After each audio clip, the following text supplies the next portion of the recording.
What do you want me to talk about? Whatever you tell me, I do. Do you like regularly words what we have now? Whatever you want, you tell. Whatever is best. A regular verse, your own verse, a topic, whatever you think would be best for the devotees.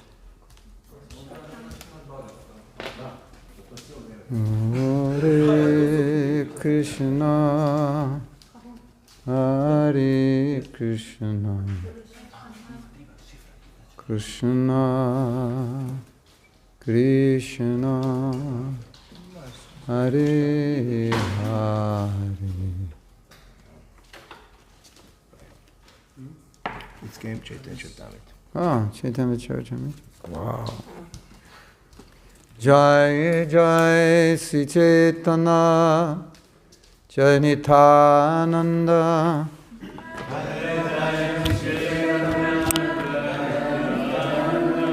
Jai Advaita Chandra Jai Gaura Bhakta Vrinda.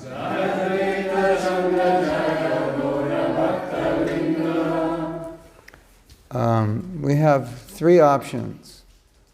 One, I'll read it on my computer, because I can't read Sanskrit or Bengali if the light is low. I can read on my computer. Someone can give me some glasses, or you can... Which or one glass? We need plus one? just two? anything. It's just when the light is low and it's... In English, I can read the English, I just... This is one. If it's not good, we have two. Yeah, one is good. Two might be better. For somebody. That might be too much. Yeah. That's okay. That's plenty. Yeah. This is a verse from Bhagavatam, actually. Mai bhaktir hi bhutanam amritabhaya kalpate dishtayara sinmat sneho bhavantinam marapanaha. You don't have the book, right? So we'll do word meanings. Mai, to me. Bhakti, devotional service. He, certainly. Bhutanam, of the living being. Amritabhaya, the eternal life. Kalpate, brings about. Dishtya, by good fortune. Yat, which. Asit, was. Mat, for me. Sneha, the affection. Bhavatinam, of all of you. Mat, of me. Apanaha, the obtaining. Translation. Devotional service rendered to me by the living beings revives their eternal life. O my dear damsels of Braja, your affection for me is your good fortune, for it is the only means by which you have obtained my favor. Purport. Pure devotional service is represented in the activities of the residents of Brajabhumi, Vrindavan. During a solar eclipse, the Lord came from Dwarka and met the inhabitants of Vrindavan at Samanta Panchika. The meeting was intensely painful for the damsels of Brajabhumi, because Lord Krishna had apparently left them to reside at Dwarka. But the Lord obligingly acknowledged the pure devotional service of the damsels of Vraja by speaking this verse. Om Vishnu Padaya Krishna Prishnaya Bhutale Shrimate Bhakti Vedanta Swami Iti Namane Namaste Saraswati Deve Gauravani Pacharya Nivrisesa Sundara Mukam Karoti Vachalam Pangulangayate Giring Akrapa Tamaham Bande Shiguru Dinatarinam. Vanchakalpa turubhyascha kripa sindhubhyeva cha Titanam pavanebhyo vaishnavebhyo namo namaha. Shri Krishna Chaitanya Prabhu Nityananda Shri Advaita Gadadhar Shivashari Gaur Bhakta Vrinda Hare Krishna Krishna Hare Hare Hare Rama Rama Rama Hare Hare. Devotional service rendered to me by the living beings revives their eternal life. Oh, my dear damsels of Braja, your affection for me is your good fortune, for it is the only means by which you have obtained my favor. So, as you may know, sometimes Krishna would tell the gopis that their love is so intense, their love is so deep, that never in eternity could he ever pay it back. Hare Krishna. Wow, that's a lot of love. So Krishna is saying that the love of my devotees is greater than even the love that I have for them. Of course, we don't have any love, so in our situation, it's the opposite. Krishna's love for us is much greater. But for the residents of Vrindavan, especially the gopis, their love is much greater for Krishna than his love for them. And so he's saying, your only satisfaction or the only payment I can give you is, and your only good fortune, as this verse says, is the love that you have. You've earned it, so you get to enjoy it. It's interesting, isn't it? I can't pay you back, but you're in a good position because you love me, and so, like, that's even greater than me loving you, is you loving me. I mean, not that he's saying that as in a material sense, but it is your greatness, because of your great love, you get to relish the love that you have, and that's the greatest thing you have, and that's better than what I could give you. So, we are not gopis, maybe we are, we don't know it, but we're not yet on the level of these gopis. And so we have to relate this verse to our situation. So what would that mean in our situation? That would mean in our situation, whatever Krishna consciousness we develop, whatever qualities of a devotee we develop, we are the ones, obviously, who experience that love or that bhakti or those characteristics. And therefore, Krishna consciousness becomes relishable, more relishable, the more we advance, because the more we have love and the other divine qualities that manifest in a devotee, the more we relish Krishna consciousness. Now, a few days ago, we were talking about a problem. It's the problem of renunciation. Renunciation in and of itself is a good thing. It's not a problem. It's only a problem when you renounce, and at the same time, you're not able to experience significant amount of happiness and pleasure in Krishna consciousness. Then you've renounced all your pleasure, and you replaced it with nothing. So now you have nothing. So you don't want to be in that situation. And so nothingness, well, it's kind of an exaggeration. Obviously, we didn't replace it with nothing, but sometimes we're not relishing Krishna consciousness. So at those times, we think, well, I renounced everything and I'm not relishing Krishna consciousness, so I'm kind of in a void, kind of in nowhere land. And so this also comes up, interestingly, it comes up in questions about japa. Sometimes the devotee says, well, when I chant, I don't feel anything. Have you ever had that experience? When I chant, I don't feel anything. So I'm not feeling Krishna's presence. I'm not realizing Krishna's in his name, or we can What are the names of the deities? I can remember that. Shri Gaur Nitai ki jai.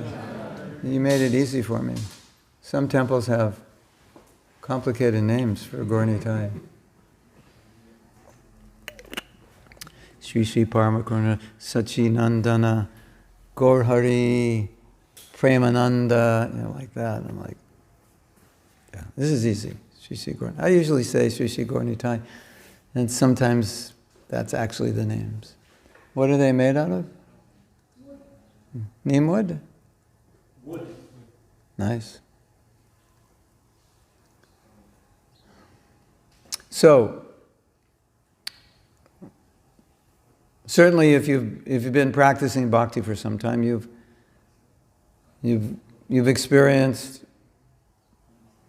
sometimes chanting it, you're not really feeling that Krishna's present in his name. You're not, or you're reading Bhagavatam, and Prabhupada says, you're associating personally with Krishna by reading the Bhagavatam, kind of like Krishna's coming out of the pages of the Bhagavatam, but you may not experience that. You may see the deity and not understand that Krishna's there like that. So, the solution to this is so obvious and so often not understood that it's an interesting discussion. So I'm chanting and I'm not feeling anything, and I'm waiting and praying to feel something in the holy name, from the holy name. But if you're not feeling anything, you can put feeling into your chanting, and if you put feeling into your chanting, guess what happens?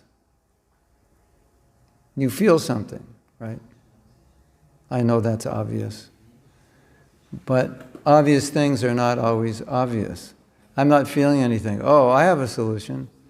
Maybe you could put feeling into it, and then you would feel something, obviously, right? But we might chant our 16 rounds and just say, well, it was a bad day, I don't feel anything, rather than think, well, maybe I could put some more bhakti in what I'm not feeling.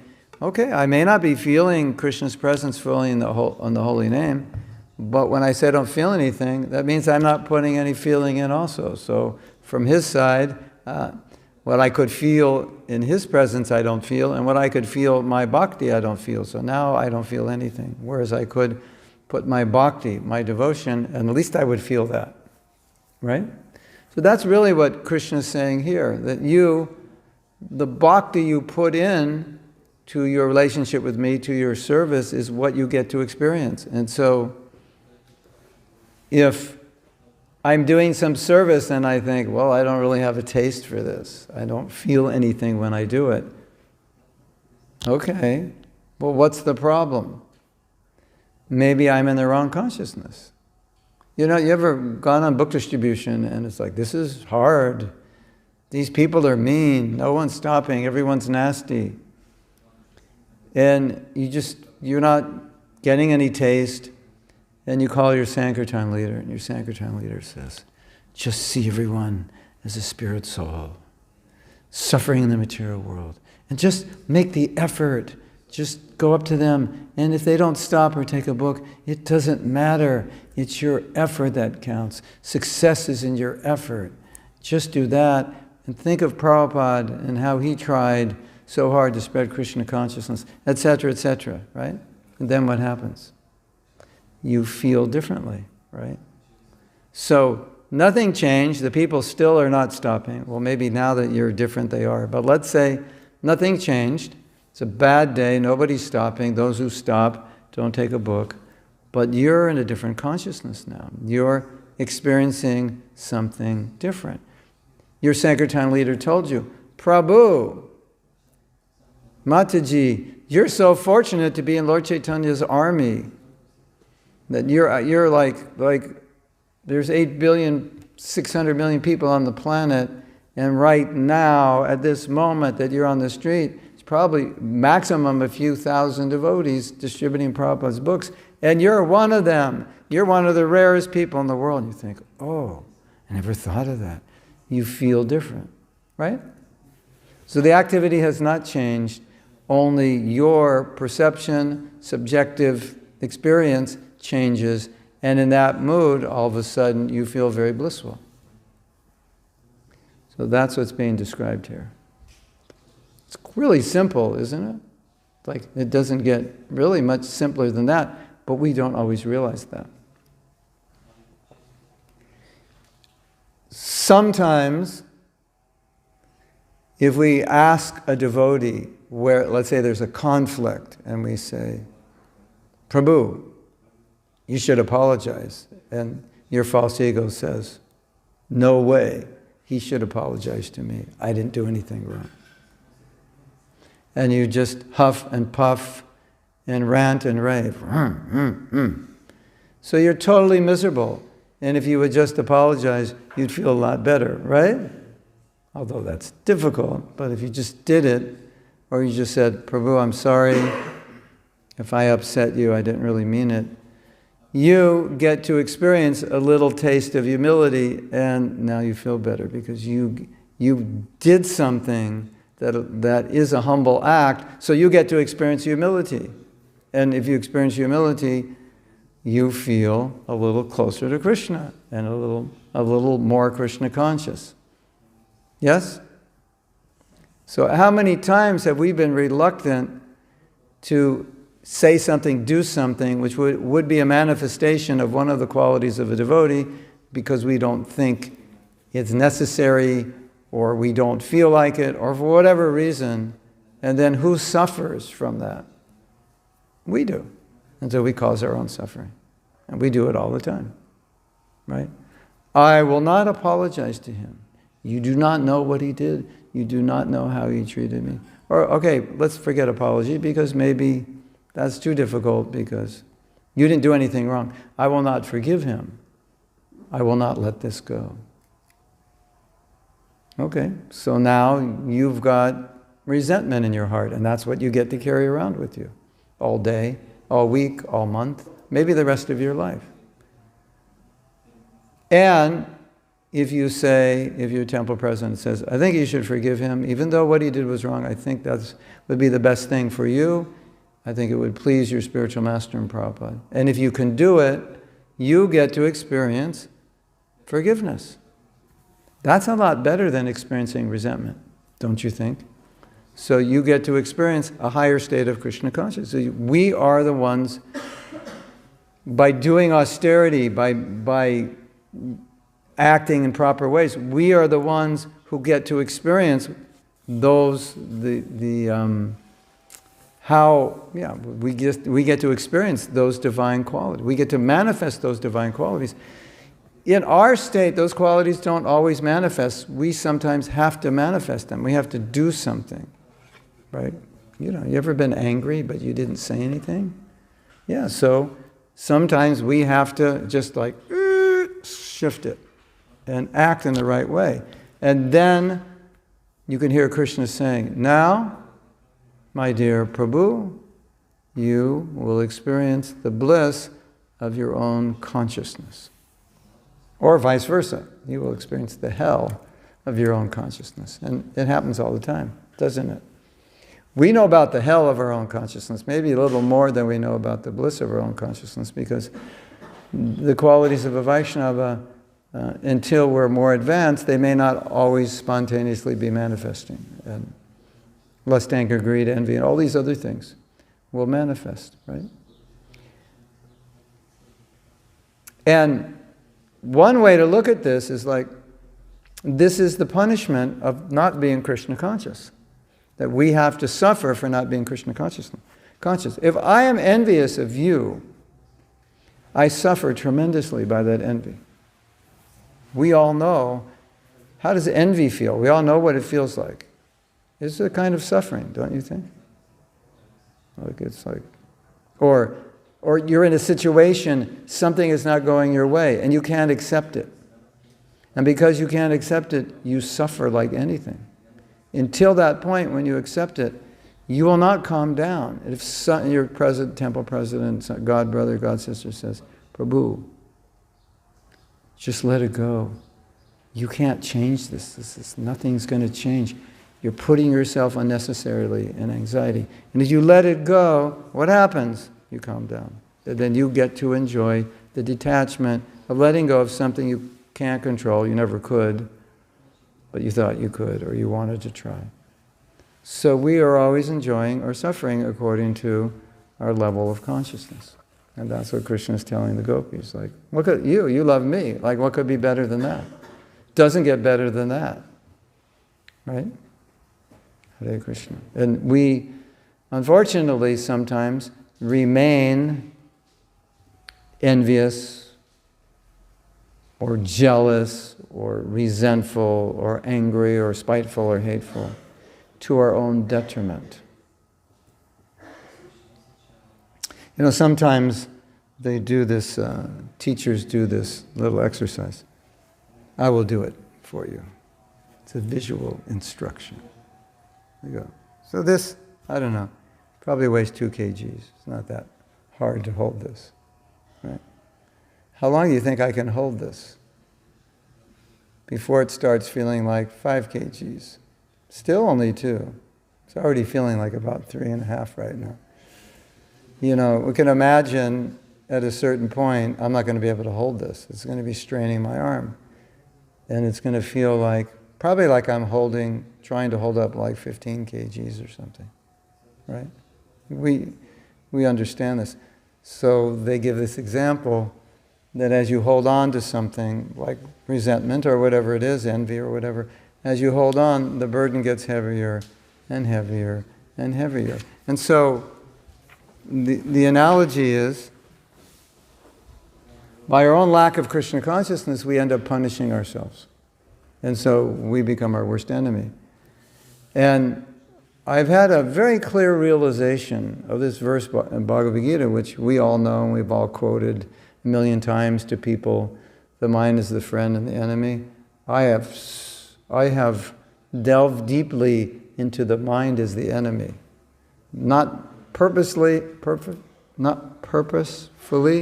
but in the course of teaching several workshops, the workshops just ended up being an exposition on the mind, inadvertently, of how the mind cheats us, harms us, destroys us, in all the ways it does it that we're not even consciously aware of, and we're doing it to ourselves all the time.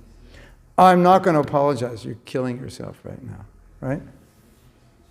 I'm not this. You're becoming your own enemy.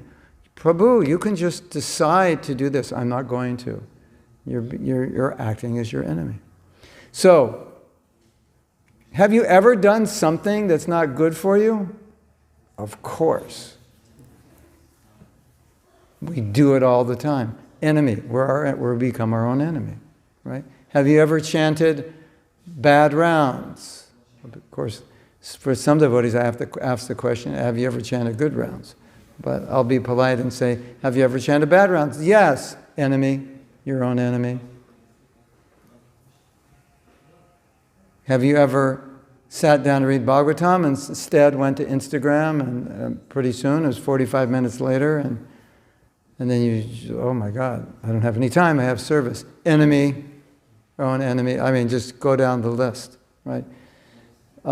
If we become a little sensitive to this first 2 principles of surrender, given in Caitanya Caritamrta, do what's favorable and avoid what's unfavorable. If you become sensitive to that, you can start to see there's so many unfavorable states of consciousness we manifest that work against us. In the name of, oh no, I'm not going to apologize. No, I'm not going to do this. That's not right. It's wrong. Okay, maybe it's not right, but who's suffering? That was not what that person did. That was unjust. Never forgive them. Okay, but who's suffering? We are. So I'll stick to my justice, but my justice is harming me. And sometimes we don't even care. And other times we don't realize what we're doing. And you can go down, you can think right now of hundreds of things you may be thinking, feeling, that are destructive. Mind is the enemy, right? Oh, look at that. I'd like to have that. That looks enjoyable. And your intelligence knows, if I had a lifetime of Brahma, I could not enjoy that. But the mind is saying, yes, you can. Whoop, enemy, deceiving you, detracting you. You were like, everything was good. You were chanting your rounds, and all of a sudden, look at that, that's nice. So it's happening all the time.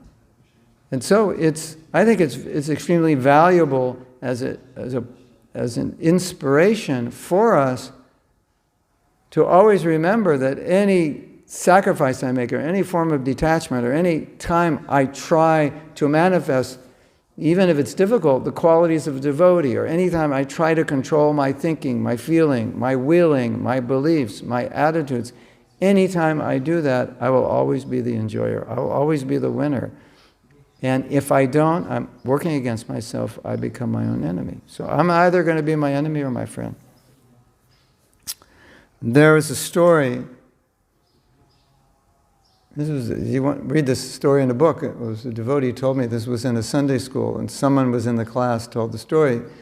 And the teacher was trying to explain the idea that if you're angry with someone, if you're resentful with someone, if you hate someone, you're the one who suffers because you carry that hatred with you. You carry that hatred for that person in your heart wherever you go, 24/7. You go to bed with it, you wake up with it. We've seen it, right? Yes? We see it in maybe not so much amongst devotees, but people in general, right? The hatred that's in their hearts, the prejudice, discrimination. Most marriages end in divorce. There's a lot of ill feelings there. So she told the students, for homework, I want you to write the name of someone you hate on a potato. And if you hate more than one person, then 2 potatoes. If you hate 10 people, 10 potatoes, whatever. Just write, if you start to think about people you hate, it's probably a lot of politicians you hate, and, you saw somebody on YouTube and they said, like, I'm God, I hate this guy. So there's a lot, that kind of is a good hate, but hate but you understand these are young students. So they didn't know why, and she said, put it in a bag and bring it back. And they thought, she's going to, show us something. And she said, I want you to carry the potatoes with you for the whole week. And keep them, even when you sleep and shower, physical education, whatever you do. When you do your yoga, you have to have the potatoes. When you're eating, like that. The students weren't happy, and she said, this is like really an important lesson. And, they complained, and, by Thursday, they were like really complaining. Do we have to do this another day? And she said, yeah, it's going to be a good lesson. Maybe they figured it out already, but, so when they came back, she said, you can put your potatoes down now. And she said, if you hate somebody, you carry them with you, and you carry the weight of them. As heavy as those potatoes were, your hatred for those people is heavier. And so she gave them an actual emotional experience of what it's like to carry hatred. I thought, what a great teacher. And once they understood that lesson, you could imagine they would be quite reluctant to allow themselves to hate anybody, having had that experience of how burdensome it is to hate. Now, I want to tell you another story, which is really interesting, if you allow me. What time do you want to end? By lunch. And lunch is at 5, right? Okay, no problem. So, I was teaching in a course on forgiveness, and spontaneously, I did an exercise. I thought it would be good. So, I asked the devotees, just think about your resentment, how it feels, allow yourself to feel it, and come up with an analogy of what it feels like. And And what devotees started realizing is that they could feel their resentment in their body. It's like, where do you feel it? I was like, feel it in my shoulders or my head or my chest. Oh, that's interesting. And then they give an analogy, like, I feel like, common analogies, like I'm in prison and I had the key and I locked the door and I threw it away because I'm imprisoning myself. Some analogy like that. But the significant thing was, I asked the devotees, did you realize that you felt this way? Like you had this like heavy burden on your head or your heart or your shoulders or your stomach? Or everybody said, no, I didn't realize this. And I said, that's really interesting. And I think that's why that exercise with those potatoes is so valuable, because we carry around hatred and it's a burden like this bottle carrying around, and we're not conscious of it. Because if we were, don't you think we would just let it go? And so, this is a big lesson that I learned. And I've seen in my life that when something happens to me in which some devotees think, you should retaliate. These people are lying about you. They're making up stories about you. They're defaming you. They're blaspheming you. And I say, no, I'm not going to do anything. They get confused. They say, why wouldn't you do this?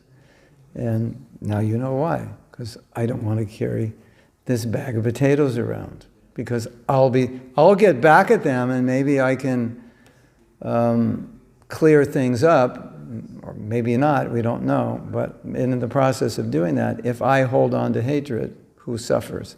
I do. So once I became aware of the heaviness of those burdens and the blissfulness of shifting it, even though it's difficult, okay, I'll let it go and I'll forgive, or I'll take the humble position, I'll apologize, or whatever's required. It's so blissful and so satisfying because it's Krishna conscious that it became easier. Every time it became easier. Every time you do it, it's easier.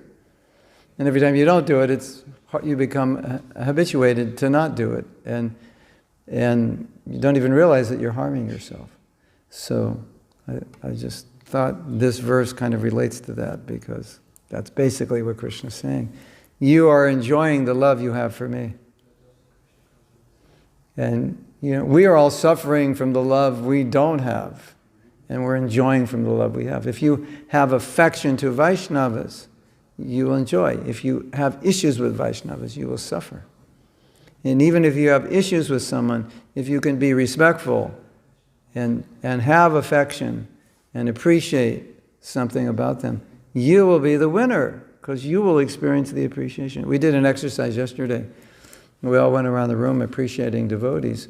And the point of that exercise was to allow the devotees to experience what it's like to appreciate. So they got to appreciate like 20 times in like a half hour. That's like more appreciation than I probably do in my life, And they got to do it in an hour. So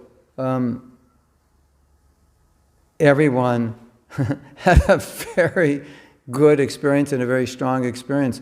Oh, this is what it's like to appreciate. So then I joked with him. I said, okay, so now the next exercise, we're going to go around. He says, we went around the room. Everybody was standing up like a party, and we went around the room, and everyone got to appreciate. So I was joking. I was saying, next exercise, you will go around the room and criticize everybody.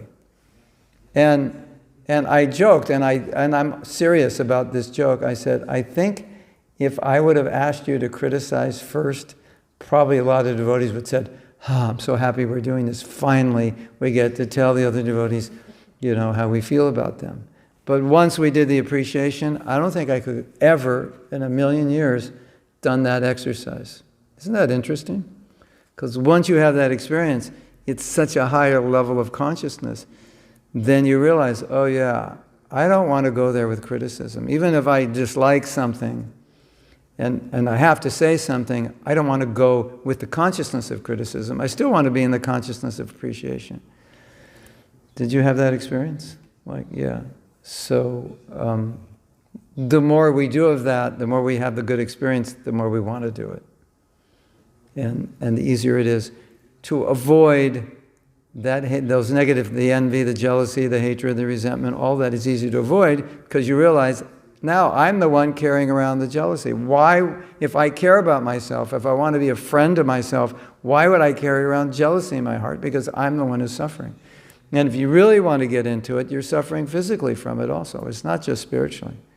You're suffering, obviously, mentally, your heart is suffering, but your body is suffering because toxic thoughts excrete toxic substances into the body. So many people get sick from their thinking. So isn't that interesting? And how many times have we read the verse, mind is an enemy, and not realized how much of an enemy we are to ourselves? Hare Krishna. So I think we could end it. Any questions, comments? Arguments, controversies, disagreements?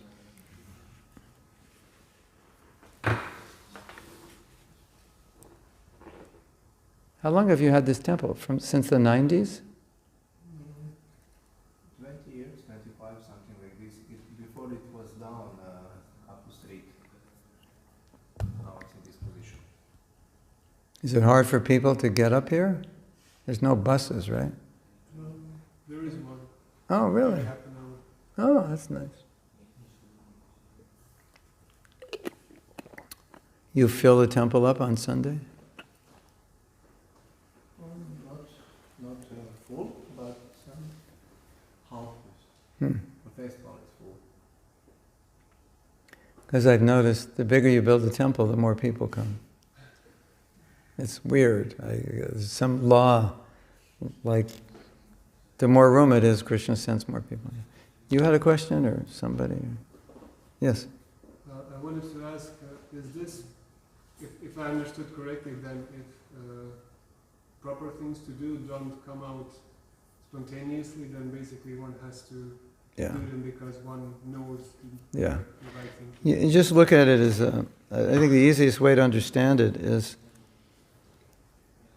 look at it as part of your sadhana. Because the word sadhana means practice. And so, there's always this idea that, well, I'll be nice to you, but it's artificial. So why should I be nice to you? Because I don't like you. So I should just be real and tell you, I think you're an idiot. Now, for a devotee, we know that's not proper. That's not the kind of honesty we're meant to have. Because we know I should respect you and I should treat you nicely, but I don't feel like it. So my sadhana is to practice being nice to you. And sadhana, because it means practice, then it obviously means you do things that you maybe wouldn't naturally do, and by practicing, then you naturally will do it. In other words, if I don't like you, but I try to be nice to you, it's going to purify my heart. And it'll help me overcome whatever's in me that's blocking me from liking you, being nice to you, etc. But I have to practice it because I'm not pure enough yet for it just to happen, obviously. So, if you study Shastra, then you see something.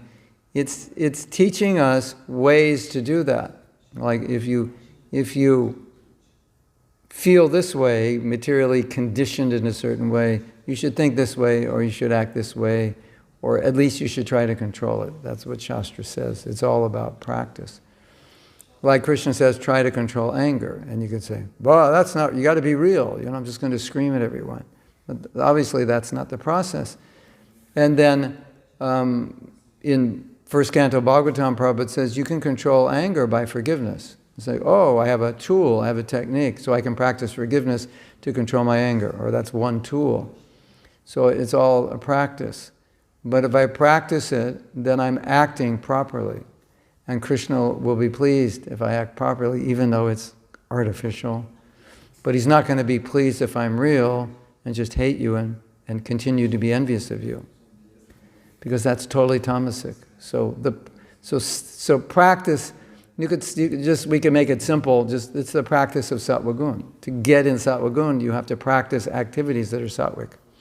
Because we're conditioned by rajas and tamas. That's how we were raised. I bet when you were young, there were certain people your community didn't like. And if you liked them, your parents would be upset with you. We don't like those people. We're not supposed to like. Did that ever happen to you? Like, these are not our people, or like, you want to marry a girl from another community. No, we don't intermarry, So this is how we were raised, to discriminate, to like some, not like others.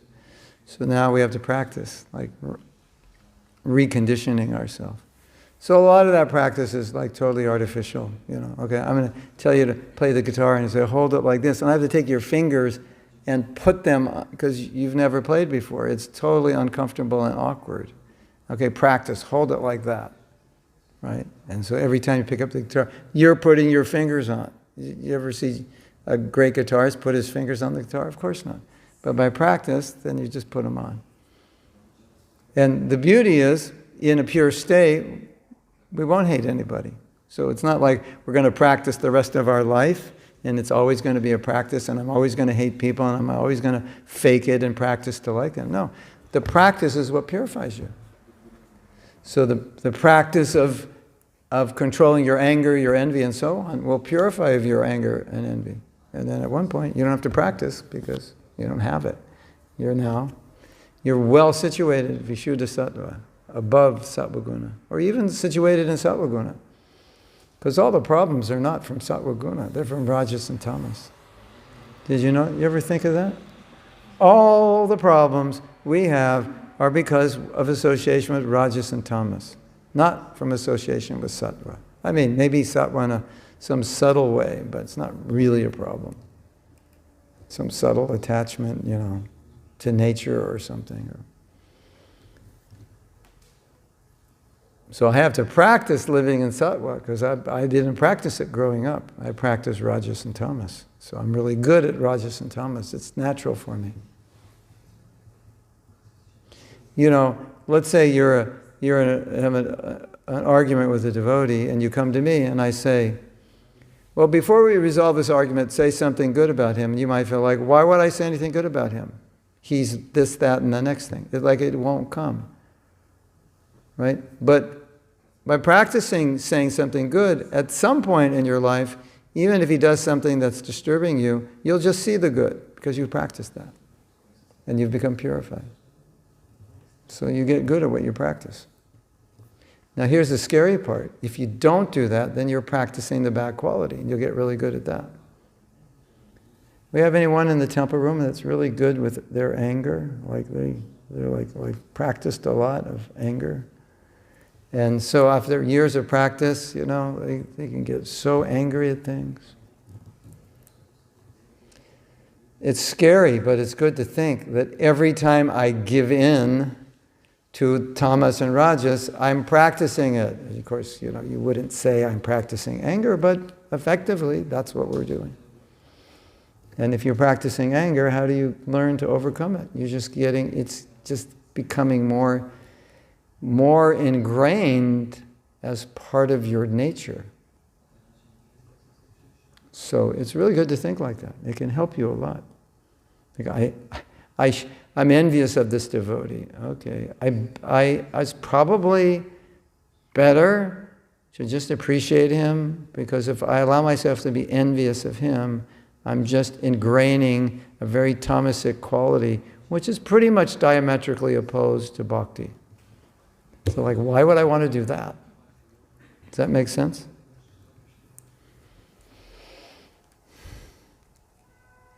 Yes. Another question. Yes. Okay, so when there was a war on this area, there was a saying, forgive but never forget. Yes. So is that true? If we Yeah.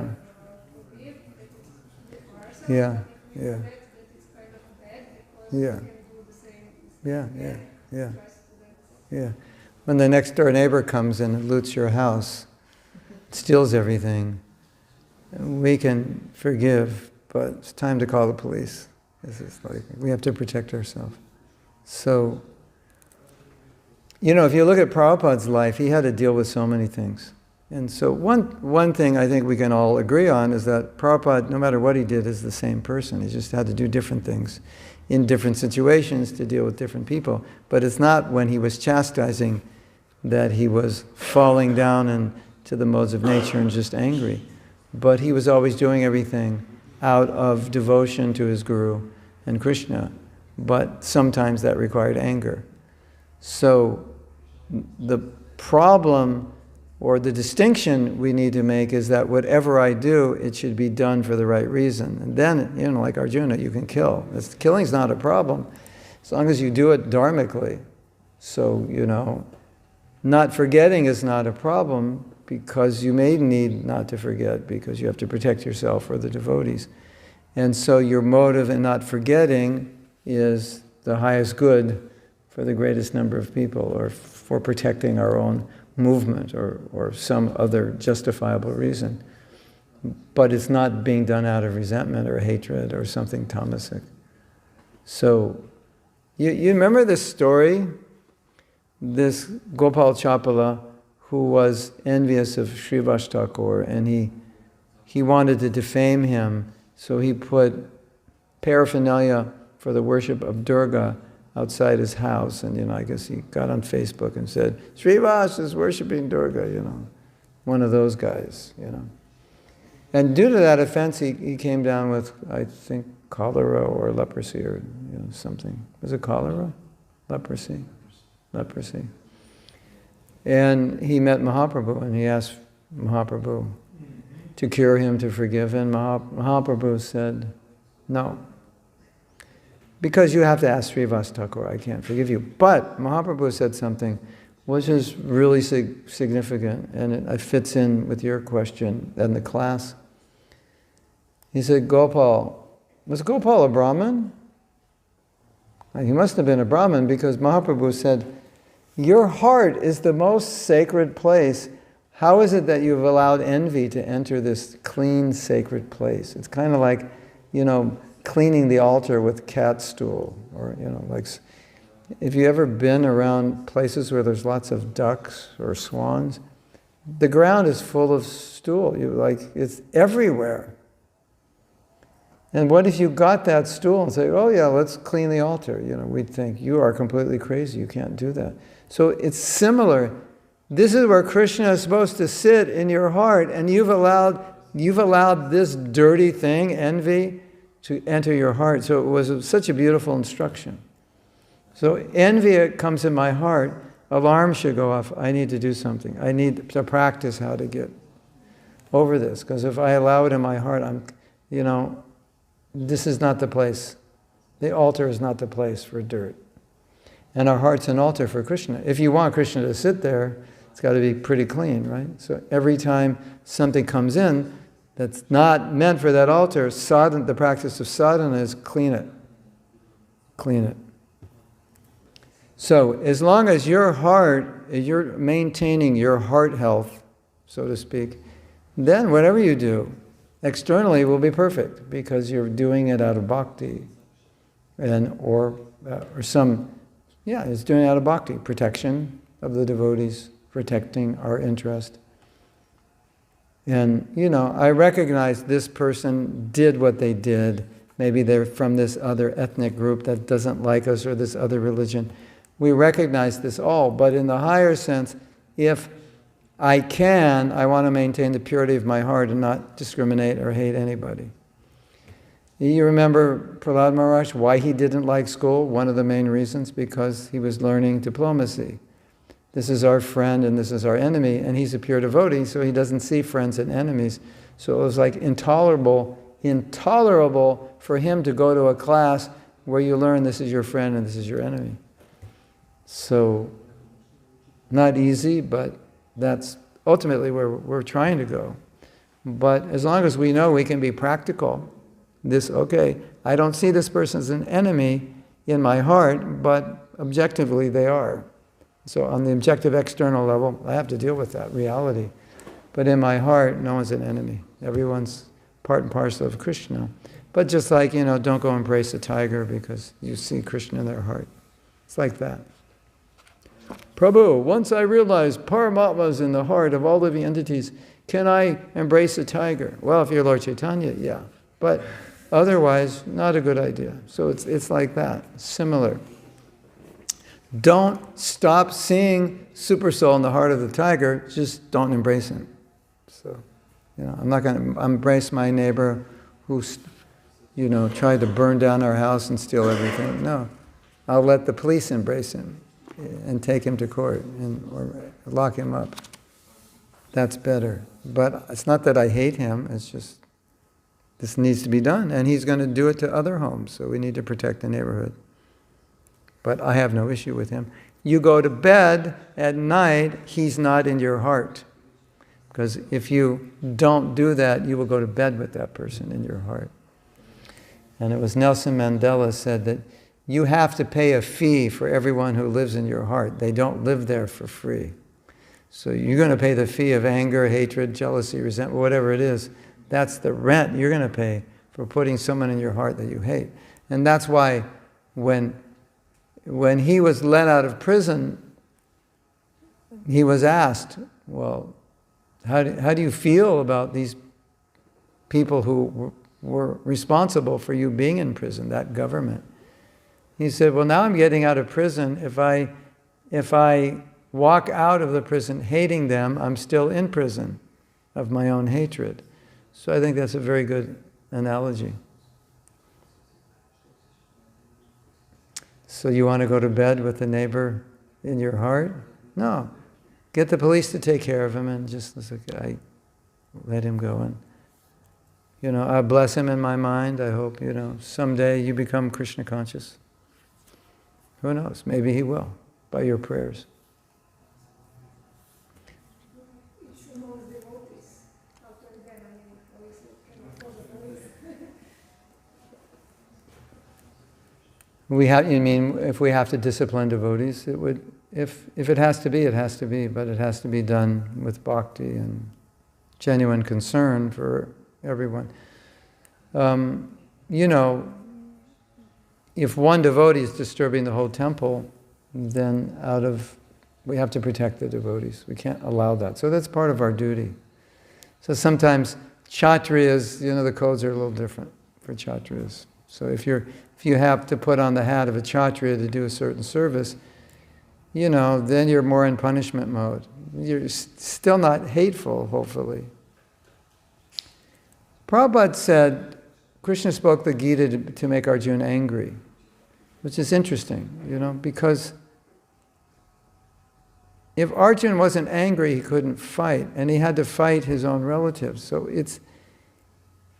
in my understanding, it wasn't that Prabhupada saying he's Krishna speaking to Arjuna to make him hateful, but to make him angry at what's the atrocities that are being done by his family against him, the Pandavas, and against actually the world. So it's angry, as I see it, he's angry against adharma. So you need to be angry, because in the beginning he was like, it's okay, just let them do it. And Krishna's saying, no, this is wrong. We need to be angry against this, but not hateful. So I'm angry of the adharma done by this devotee, but I'm not hateful of that devotee. So when I go to bed at night, I'm not sleeping with that devotee. And all the poison that surrounds my feelings towards that devotee, that is in my heart, because we remember my heart is an altar, and Gopal Chapala, your heart is the most sacred place. How have you let this contamination into your heart? You're a Brahmin. I think he's a Brahmin. So that would be the right instruction for a Brahmin. We're trying to be Brahmins, whether we are or not. But the main message of today's class is that you will be the winner. Even if it's difficult to forgive or whatever, you'll be the winner. Because you will go to bed with forgiveness, humility, acceptance, and so forth in your heart, therefore you will be enjoying the divine qualities of a devotee, because you have them. So, if you ever have to forgive or apologize, you can always think, I know it's going to be hard, but once I do it, I get to reap the benefit of that action. Does that answer the question? Yeah. So, we're not sissies. Someone comes here with a gun, the brahmacharis attack him. Forget Trinadapi and just attack him, But why are they attacking? To protect the deities, to protect the devotees. So they're angry. You want to hear a beautiful story? I don't know if the ladies will like it, but the guys are going to love it. You'll like it, ladies, but they'll like it more. They're all like, whoa, what is it? It's a story of violence. They're like, yeah, tell me. Men like violence. So you know the Woodstock Festival. I think this must have been the early years, and people didn't know devotees. So there were but some people who like to harass devotees and also harass the women. And they're also drinking a lot of beer, so, different factors combined. It doesn't happen anymore, but I think must have been early on in the Woodstock Festival, and people, thought devotees are not going to fight back. Anyway, I was traveling for a few days with a devotee who was the security guard, and he is a professional security. And someone said, with his hands he can kill people, and his hands are registered as lethal weapons. And I don't know if that's true or that was a joke, but we're Americans, we tried to go to Canada, and they didn't let him in because he had a record. At least he was never convicted of murder, but because he killed people apparently with his hands as a security guard in defense.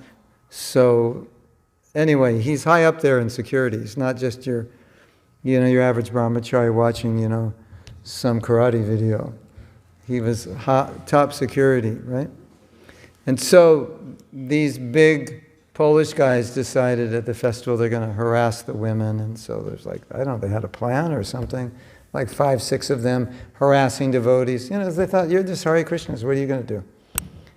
And in 15 seconds, I think he knocked all of them out. He just went up and, whatever he did, one to the other, boom, boom, boom. And after he did it,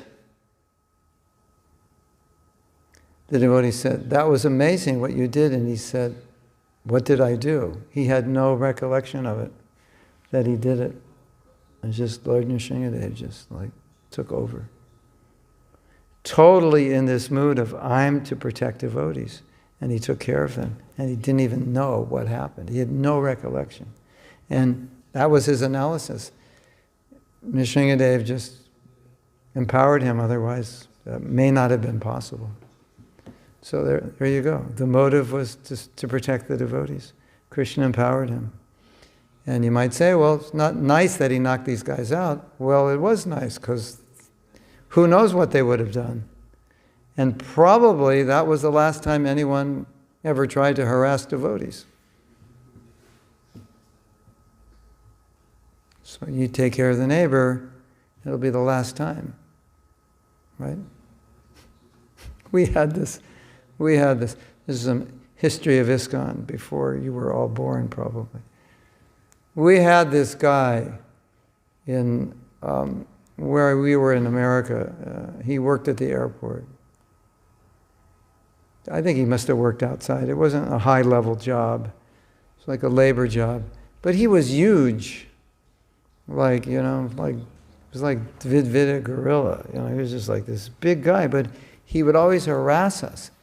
We'd be distributing books, and he was 120 kgs, 3.5 meters, He would just knock into us while we'd be talking to someone, And then he'd come up to people and say, this is just a cult, don't take the book, they're all crazy. Or if we sold the book, he would then follow the person and say, this is just a cult, give the book back. And he would then take the books and rip them up and give them back to us. Or take the covers and write nasty things on the covers and post them around the airport. It was just unbelievable. And we couldn't control him. So, we had an idea. So we got a couple of devotees, not from our temple. We had to get the real Kshatriyas from another temple. And so they came down, and the plan was they would go to his house, and when he was going to work in the morning, they would have a few words with him, which is kind of like if you don't like being in hospitals with a lot of broken bones and concussions, you should probably leave the devotees alone. And he did. That solved the problem. So sometimes you have to do that. And that's not normally what a devotee would want to do. We just want to talk to them and say, we're doing good things, and please allow us to do this. And I think the court case was kind of going on, or maybe it was expensive. This was much cheaper and faster. It worked apparently just within a few minutes. Little polite discussion of a lot of big guys that were as big as him, and he was outnumbered.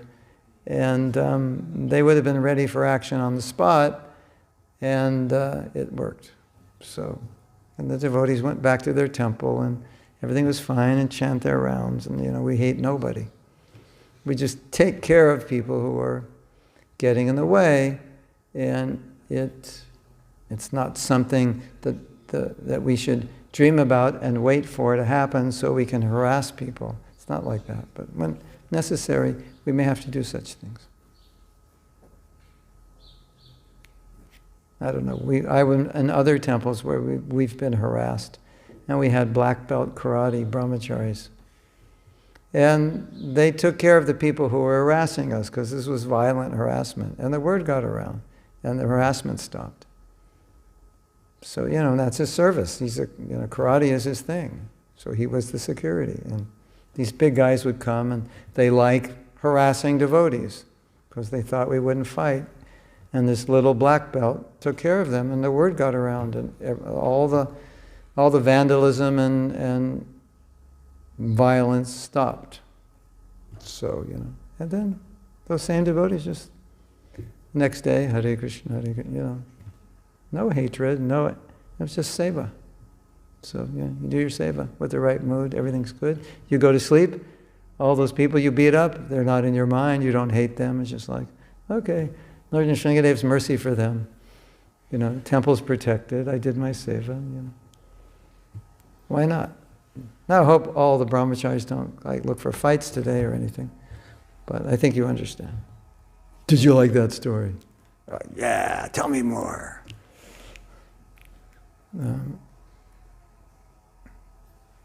If you're a really good kshatriya, and you know martial arts really well, you might be able to talk people out of violence without doing anything. That's the good martial artists. They don't hit, they talk. But some people, that doesn't work. Any other questions? Yes.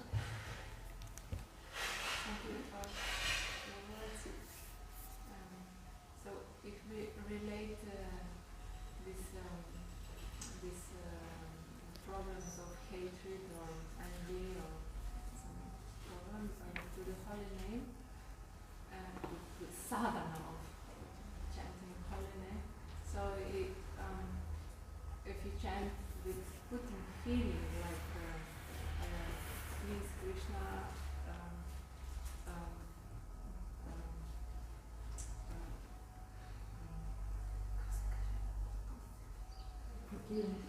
let go my hatred or Yeah. feelings.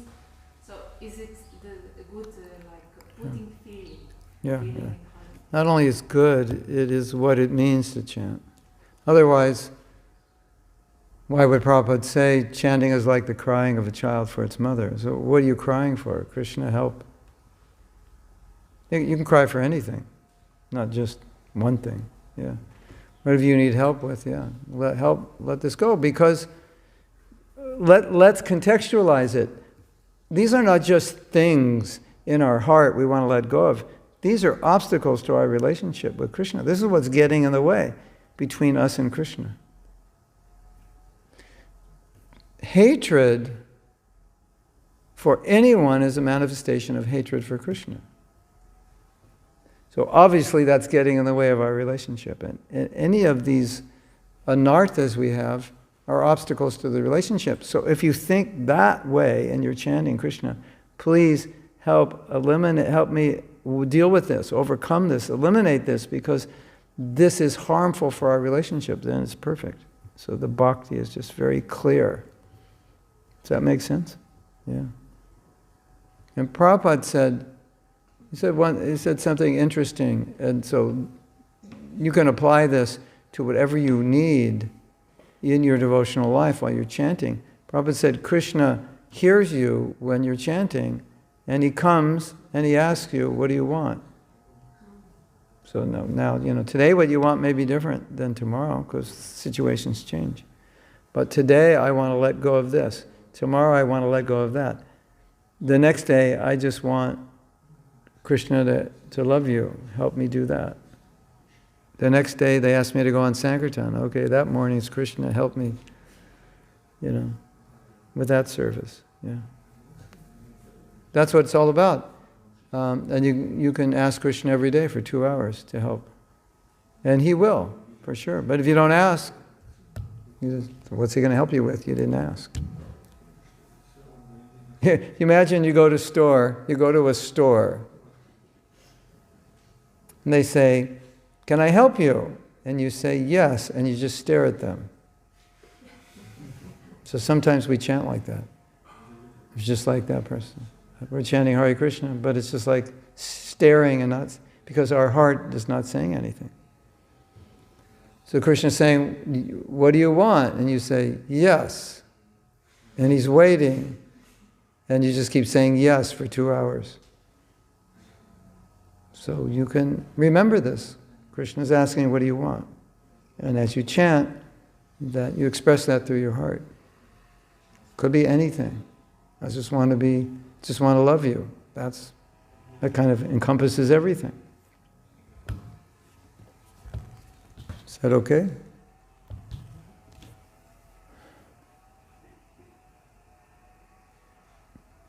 Henrik had a question. Yes? No?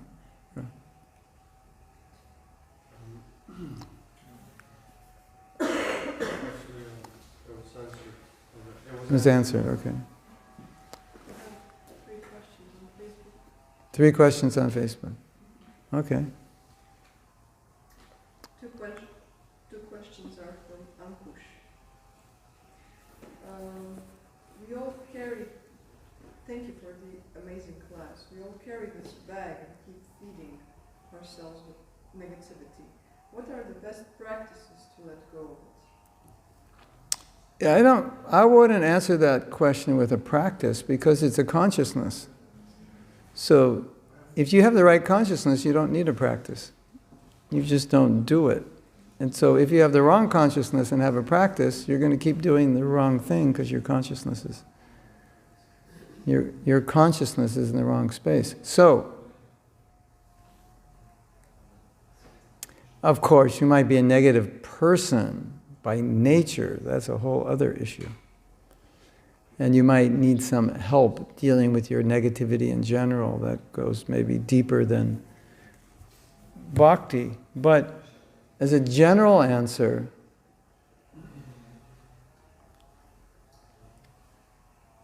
if we want to be, as Krishna says, the mind can be the friend or the enemy. If you want your mind to be the friend, then always you should be on guard that whenever anything negative comes to you or anything negative comes from within you, to have a mechanism within you that automatically, by default, turns it around into something positive. Right? So let's say it's lust. So you have this problem with lust, and you have to think, how am I going to turn this around because it's a big problem? Or it's greed, how am I going to turn it around? And so you have a mechanism which you've trained yourself to turn around. You say, oh, this lust or greed, it doesn't, and your mind automatically goes, Mahatma Das, no matter what you have or how much you have, it is like insignificant compared to love of Krishna. So why are you thinking like this? This is ridiculous. Or you could have another thought, a default thought. Well, I want to get this and that. I really want to spend the money on it. I think, why don't I just buy something for Krishna with the money I was going to spend on something I didn't need? Or a lusty thought. Well, maybe I could think how this woman could become a devotee. Maybe I should distribute a book, or maybe I could help her in some way rather than think of enjoy. So if you actually care for yourself, you'll have a mechanism which enables you, no matter what negativity is coming, to automatically switch it around. So all throughout the day, you're always recalibrating positive. You don't allow negative to come. That's a state of consciousness with which we all not only should have, but we need. Because you don't want to go up and down all day. You're moving forward in Krishna consciousness. You don't want to then half a day go down, right? So if it starts to go down, you can just switch it, and so you're always going up. So you could have a whole day in Krishna consciousness because you never let yourself go down, because when it goes down, you switch it. Right? I was listening to class this morning, actually 2 classes this morning by Prabhupada, because his classes are short. You could, if you're, I had to pack, I had to get ready and pack. That was 2 classes, so that was nice. And he was saying, look at, you want to have a really good relationship that lasts forever? Well, here's the good news. You can. It's Krishna. And if you want to do it in this world, here's the bad news. You can't. So, it's so simple, isn't it?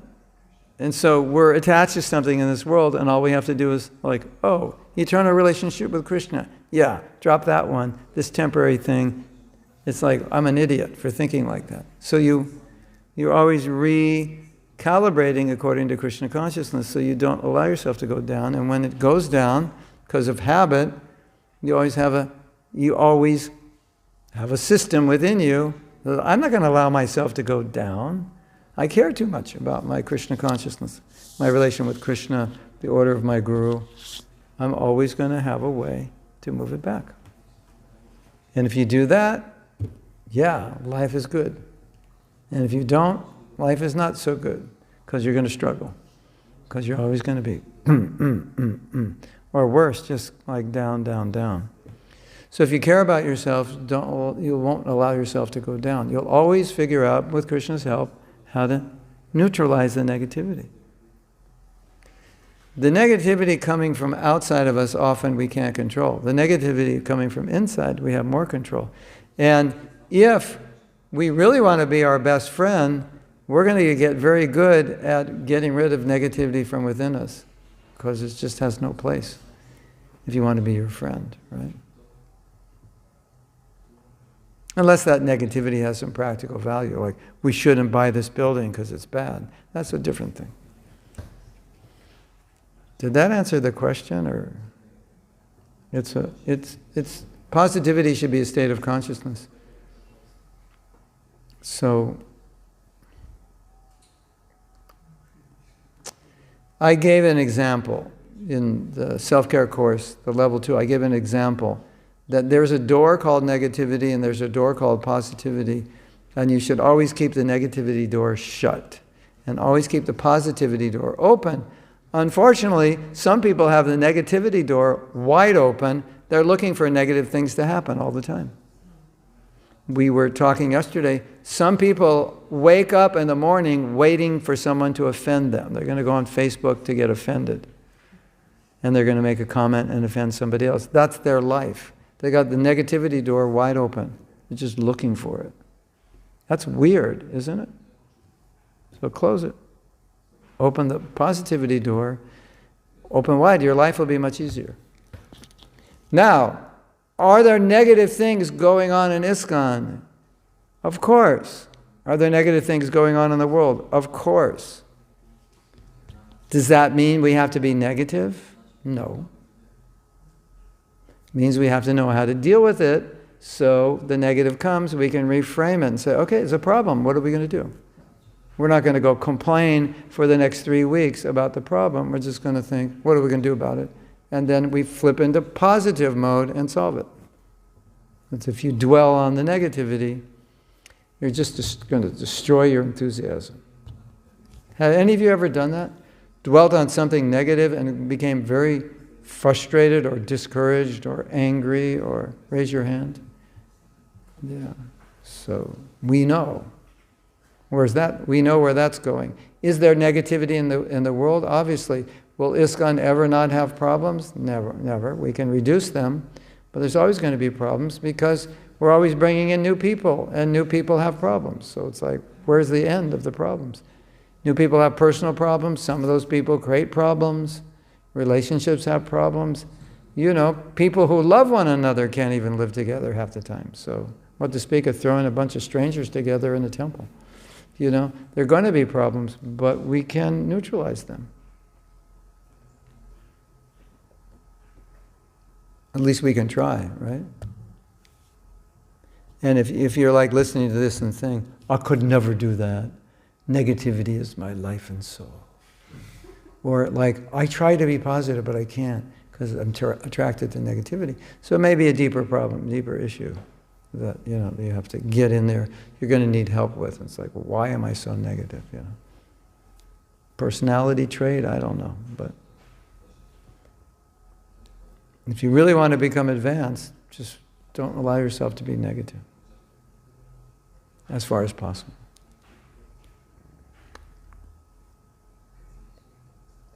I'm so bad, I'm so useless. Okay, what are you going to do about it? Do something positive about it. Now it becomes positive. Since I'm so bad and so useless, I'm going to do something good and useful. Turn it around, right? Why not? What else are you going to do if you find out you're useless and bad? What are you going to do about it? Go to bed and just cry? You know? Should we end now? It's getting... If we go much longer, we'll have to cancel breakfast. Right? And I don't want to make you starve any longer. Okay. Thank you very much. Srila Prabhupada ki jai, Go Premanandi, Hari Hari Bol.